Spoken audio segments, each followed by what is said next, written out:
Hey guys, welcome to the review show. My name's Austin. Eddington is starring Joaquin Phoenix. In May of 2020, a standoff between a small town sheriff and mayor sparks a powdered keg as neighbors is pitted against neighbor in Eddington, New Mexico. This was a movie that was on my radar, and I was actually kind of looking forward to it. It had just something from the trailer really grasped for me about being placed in 2020, dealing with all these political stuff as well with like COVID, and next, the shift changes in the government, and next also these Black Lives Matter protests that got out of control, that started spreading over, the U.S. But also with this dark turn of this man kind of losing his mind, trying to handle all these situations, but also trying to run for mayor and trying to just, trying to do some good in this dark times. That felt interesting. I was very curious about what they were going to do with it. The movie also just has a very good cast going for it. Joaquin Phoenix, who's a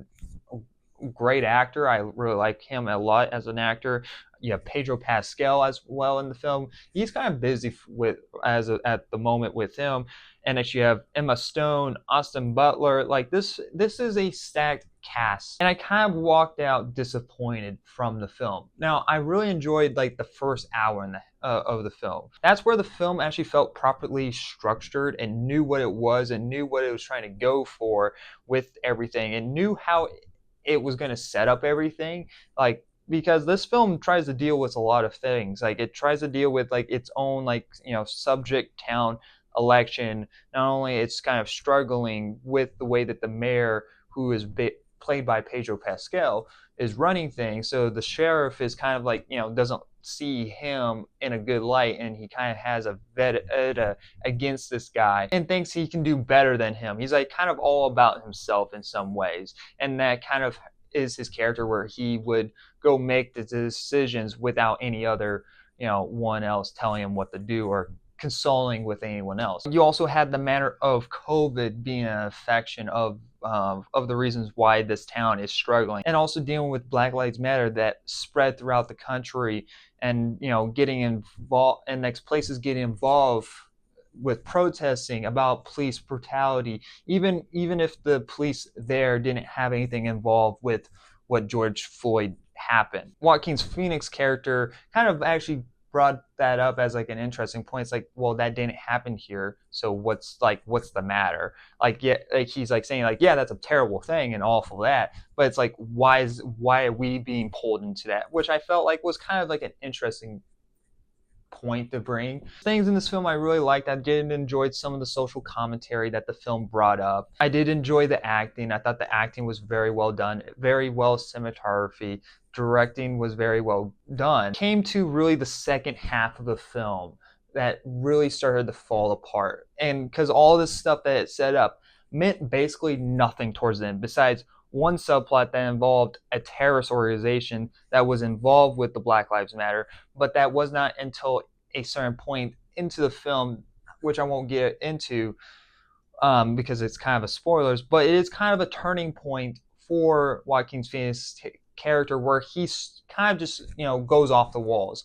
And that's like the only time really where that has any form of involvement. Everything else didn't really matter. What they were supposed to really matter was the tipping point for his character, where like, okay, he's just kind of just losing his mind. He's kind of done with all of it. So he's kind of going off the walls, which I didn't really buy enough. Like it didn't really feel like we got far enough for that tipping point. And so the film just kind of felt like, all right, we got to figure out how to end, but also drag this out to 2 hours. This movie felt like it was almost 3 hours, which I think it is like a 2.5 hour film. This is a way too long of a film for what it was trying to go for, especially how rushed it did feel at times in the second half of the film. It felt like everything was just kind of just thrown out the window and nothing really mattered. And storylines would just get dropped out of nowhere. Emma Stone and Austin Butler's storyline in this film had very little meaning to be in this movie, and it kind of involved with rape and like, more of like being as a kid as well. And as like, okay, all right, where's this gonna go? Goes completely fucking nowhere. Just didn't really add anything to the film, and I was like, what was this really here for? It didn't matter towards the end of the film. So it's very strange. I don't know what they were really trying to go for. I like the concept, I like the idea, and I like the setups in this film.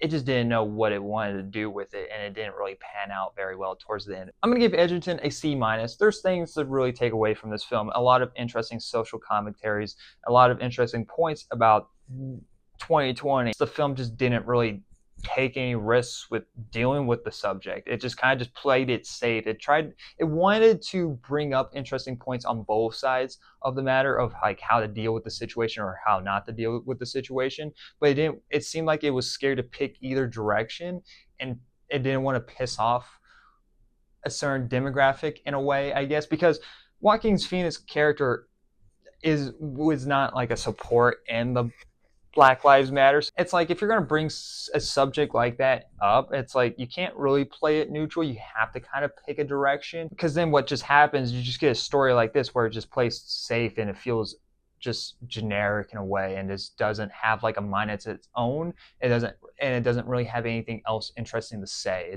It brings up these topics, but it doesn't have anything else to say about these topics. So then it's like, okay, what then is the point? Anyway, guys, let me know your guys' thoughts in the comment section below. Like always, thank you guys for very much watching. Like always, I'll see you guys in the next review. Bye, guys.